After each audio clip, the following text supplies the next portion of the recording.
గత 5 సంవత్సరాలుగా చూసాము.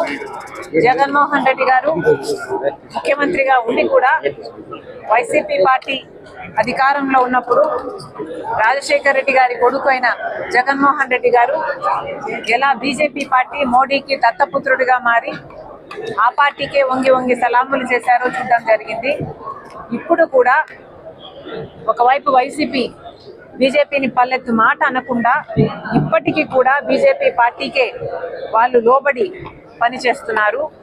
మరోవైపు అధికార పక్షంలో ఉన్న తెలుగుదేశం, జనసేన పార్టీలు కూడా ఎలాగో బీజేపీ పార్టీకి తో మిత్రబంధం పెట్టుకొని వాళ్ళు కలిసే పనిచేస్తున్నారు.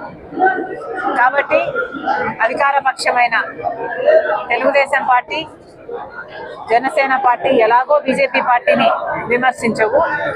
ఇంకోవైపు ప్రతిపక్షంలో ఉండాల్సిన వైసీపీ పార్టీ కూడా బీజేపీ పార్టీని విమర్శించకుండా తయారయ్యారు. మరి ఎక్కడో లేదు బీజేపీ పార్టీ.